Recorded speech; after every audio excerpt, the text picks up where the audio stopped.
Bir nəfər Peyğəmbər Əkrəmə sual verir, bir şey öyrənmək istəyir. Sallallahu aleyhi və aleyh. İnanın mənə bu söhbətlərin hamısı həyat islah eləyən söhbətlərdir. Mən inanıram ki, siz də belə inanırsınız. Siz də Peyğəmbərinizi kamil həyat ustadı gözündə görüb inanırsınız. Bu sözlər nə yaxşı ki, dilimiz danışır, qulağımız eşidir. Nə yaxşı ki, ağlımız bu sözləri düşünür. Bu böyük bir nemətdir, əziz möminlər. Bir daha nəzərinizə çatdırmaq istəyirəm ki, dövr və zaman çirkab içində batır. İnanın mənə, naümid eləmək istəmirəm, ağır ifadələr demək istəmirəm sizə, amma bu həqiqətdir, bu reallıqdır. Mənəviyyat hər gün biraz daha ölür. Yalan hər gün biraz daha cavanlaşır. Xəyanət daha genişlənir. Günahlar ayaq açıb yerimək nədir? Qaçır, bəlkə də uçur artıq.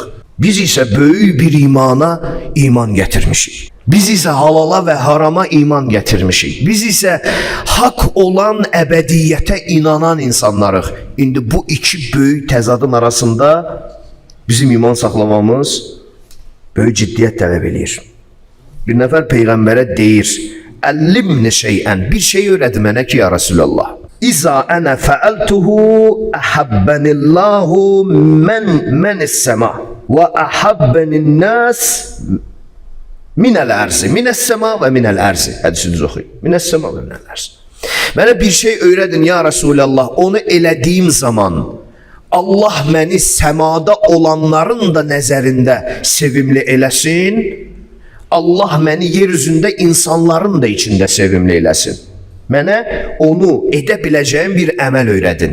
Ona çata biləcəyim bir əməl öyrədin. Böyük xoşbəxtlikdir. Baxın, bu bilginin qarşısında qızıl nəyə lazımdır? Yadınızdadır, mən sizə bir dənə hədis demişdim. İmamlarımız buyurur bizə ki, biz əhl-i beytdən Allahın sözünün, hikmətinin bir ədədini öyrənmək sizin üçün bütün dünyanı ləl-cəvahir edib önünüzə qoymaqdan qat-qat, müqayisəsiz üstündür. Bunu da belə açıqlamışdıq ki, ləl-cəvahir qəbrə qədər faydası var.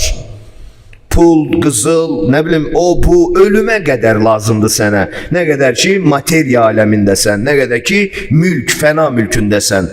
Oradan sonrasına qızılmış, gümüşümüş, nə bilim, villalarıymış, hamısı burada qaldı. Zərrə qədər yadımıza düşməyəcək. Mən bir dənə misal vurum, dostlarla danışırdıq bunu. Yuxu görmüşük də, hamımız az çox yuxular görmüşük. Birimiz bağdayıq, birimiz dağdayıq, birimiz Allah bilir hardayıq.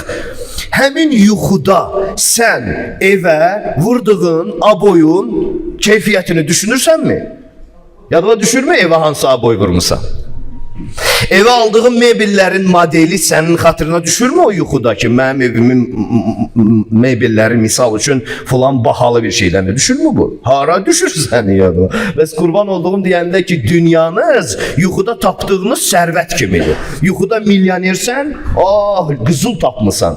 Necə sevinirsən, heç ayılmaq istəmirsən, eləmi?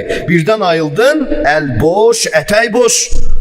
Dünyanızın hamısı belədir deyir. Yuxudakı özünü gör, ölümdən sonraki özünü anla demək istəyirəm. Yuxuda evin yadına düşürmü? Heç evinin ünvanı haradı bilmirsən. Hansı rayondur? Nəsimi rayonu, Novruzov qardaşları, özümü deyirəm ama özümü alım. Falan yadına düşürmü? Qətiyyən. O ləli cavahir o cürdür sənin üçün o yana keçəndən sonra. Amma elm, onlardan öyrəndiyin bir bilgi səni elə dəyişir ki, səni elə insan edir ki, sənin beynini elə gözəl yuyur, təmizləyir, ora nuraniyyət bəxş edir ki, sən artıq yaxşı mənada ayrı insan olursan və o bilgini aparırsan. Çünki o bilgi sən ruhunu formalaşdırır, o ruh gedir o yana. İndi bildinmi dünya malı ilə elmi müqayisə eləyəndə niyə elm dünya malından üstündür? Söhbət ilahi elmlərdən gedir. Və yaxud hər bir elmin ilahiyə xidmət etməsindən gedir. Bunun üçün bilmək lazımdır. Deyir, mənə bir şey öyrədi ya Resulallah. Bunu deyim, birinci xütbəni yekunlaşdırırım, əyləşirəm yerə. Əllimni, bir şey öyrət mənə. Şeyən izə ənə fəəltuhu əhəbbənillahu minəs-səma. Səmada kim var? Səmada məni hörmətli eləyə bilsin. Yer üzündə məni hörmətli eləyə bilsin. Bunu mən bacarmaq üçün neyniyim? Gəlin əziz Peyğəmbərimizin bu gözəl, hamımız başa düşəcəyik. Çox sadə deyir neynə.